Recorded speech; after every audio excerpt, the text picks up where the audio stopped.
Hey everyone, my name is Brian. I'm 26, and today I'm going to call my friend of 20 years. I've known this guy since I was 6, Mr. Aaron, and just talk to him about our friendship, how we've been able to be friends with 20 years, and what it's like knowing someone from elementary school, second grade literally, to real adult, and what that's like. So here we go. Aaron, I hope you pick up. Your call has been forwarded to an auto. Yo, you're on camera. You're on camera, so you don't cuss. Okay. Yeah, I was thinking about doing this. Wait, what do you mean I'm on camera? Oh, you're just recording? Yeah. Well, I mean, your name's not on it. I'm just saying like Aaron, but you record. I'm recording. I just have a couple of questions. Just like act like we're having a raw conversation, but like the audience already knows that it's like it's scheduled. Okay. So I'm 26. You're 25 now, right? And we like literally saw each other yesterday. And I've been thinking about like how do I get content out that like talks to people that I've known for a very long time. And like the whole point is to like relate. I think we're hitting the age where now like we have people in our lives that like have been there for a while or like enter recently, but you think that they'll be there for a while. And like I'm realizing like we're getting close to knowing each other for 20 years, like literally. I think in a year it's 20 years, but for a click by title I'll say 20 years.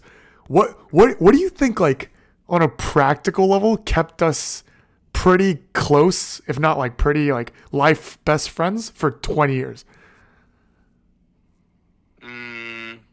Common interests, common or similar career paths. Ooh. And just generally, like our families were close. Mm-hmm. And like I'd say just similar interests or like pretty much the same interests. And yeah, career, because like going to you for advice or like bouncing ideas off each other. Going to 4-year college on the East Coast. I'd say a lot of that kind of just mirroring each other kept us close like that. I was thinking about actually the same exact thing where I think the start perhaps doesn't matter because like to go real back and like I don't mean to like force sentimentalness, but like for context, you were my like first friend when I immigrated, right? And we met at church. And like I think there's probably like a, not to make it too realistic, but there's probably like a sensitive point where like I obviously didn't have friends coming over here, and then like there was like a relation as like a Korean American. But then I would assume the sustaining part of the friendship like had to depend on shared interests and life path. Yeah. Do you think that if that like life path of like both of us like doing relatively well, going to like 4-year college, having a job right away, and then like obviously being both in New York now helps? Like, do you think that if that wasn't there, the friendship wouldn't be as strong? Yeah, 100%. I mean, not to sound like a boomer, but in person really does change the dynamic. And I'm not really a caller. I'm more of a texter. And I think a lot of my relationships kind of depend on texting where tone kind of doesn't go across as well. And you think that's still the case for a lot of folks, even in this age of like digital communication? Well, so that's where I'm, I guess, different. It's just, or not kind of the norm. A lot of my other friends will say like, oh, like I'm FaceTiming so-and-so, or like I'm calling this person.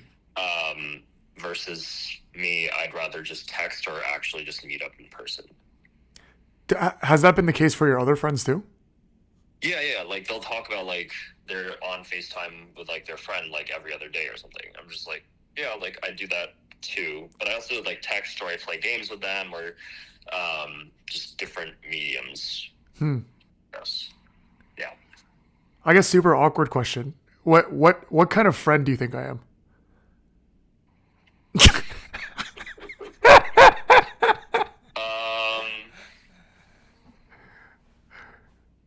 You can be genuine and one-on-one, but you can be very cringy,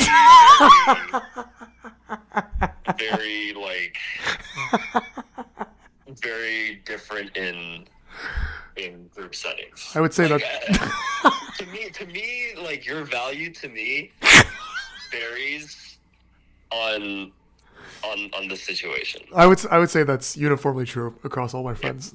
Exactly. Yeah. So well, at least you're consistent. So there's Very that. consistent. Very consistent. Yeah. Okay, wait. Do you think that unless there's something drastic that happens, would you argue that we'll be friends till we die? Yeah, Yeah? I think so. Yeah. I mean, like, even among guys in general, like, it's very low effort Hmm. to maintain a friendship, unless, again, like you said, something drastic happens. But even then, I don't think there's anything drastic that can or could happen between you and me. Yeah, I mean, unless we like start a business and I scam you or something. I mean, that's a very specific scenario. But yes, that is probably one of those cases. I can actually. You're one of the only ones that I can ask this amongst like my real close circle. But given that like you're in a very serious relationship, right? Yeah. Do, Yeah. do you think that at the end of the day, and like no feelings hurt, do you think at the end of the day, friendships matter? Like after you have your significant other? Oh yeah. Huh. I would say so. I mean, it's important to have, your quote unquote other half, but it's just as, if not more important, to have a solid support network around you that like, don't get me wrong, I'm best friends with my significant other, but, Correct. like, we still have the latitude to like go to other friends and like hang out and do that way. So As people that both like people, like I know you well, you know me well. Do you think that like social circle narrows as you get older / closer to marriage? I wouldn't say that it narrows. I'd say that it gets more specific. I think there's two distinctions there. It's just like you're finding yourself and you're developing. Obviously, people change. Sure. And that goes for you as well. So you figure out like who you vibe with, who you want to hang out with. So that's why it like becomes more specific. I wouldn't say that it narrows unless you go out of your way to just narrow your options Sure. for yourself versus just searching specifically and then like finding someone. D- So on that note, do you think it's like we're both in New York, right? Or I'm in Jersey, but whatever. We're both in New York. Let's pretend. Do you think there is a chance, like realistically, that you will find someone to my level moving forward that you've not met yet? Do you think that's a possibility?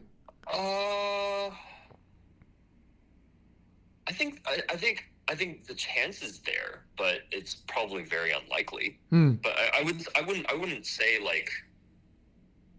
that it's impossible to be able to find like a really close friend. Granted, it wouldn't like advance to the level that you and I have to that point, but I think it could approach that limit, if that makes sense. What would you advise? And maybe this is like a douchey thing for us to do, given that we're in a stance that we're in. But let's say someone's like 21, just out of college, Yeah. and they had friends, but not like lifelong friends, Right. and they didn't have any childhood friends that like carried over, and they're actually not going to a city or whatever that a lot of people have from college. What would you advise them to do?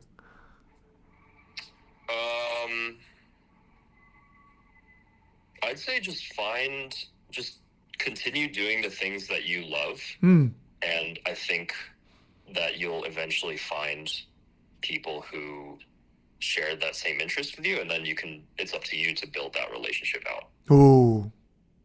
Because like, for example, I mean, I know friends who are like huge trivia buffs. So Sure. like they'll go to their local bar and they'll do trivia nights there.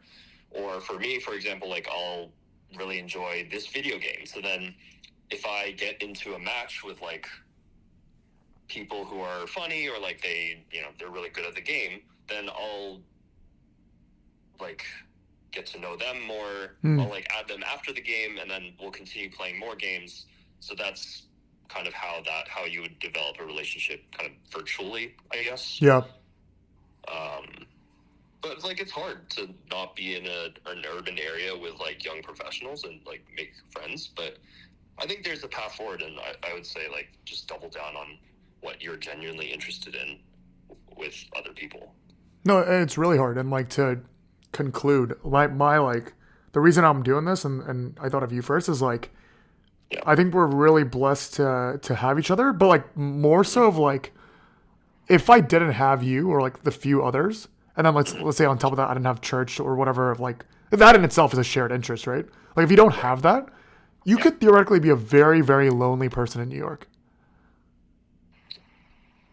Sorry, say that one more time. Like you could be a very lonely person in New York, even though there's tons of people here.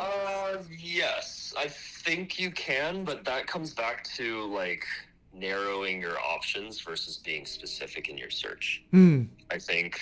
I mean, maybe this is like wrong or I don't know, a hot take. Sure. But I think if you're lonely in a very urban city, I think either A, you're just not likable, or B, like you're not doing the right things to find friends. Oh no, I 100% agree. I've actually said that in my other videos too. I think there's plenty of options, and I think it's your inability to either decide or like settle on something, or like you have some work to do, and a city is a place to do it.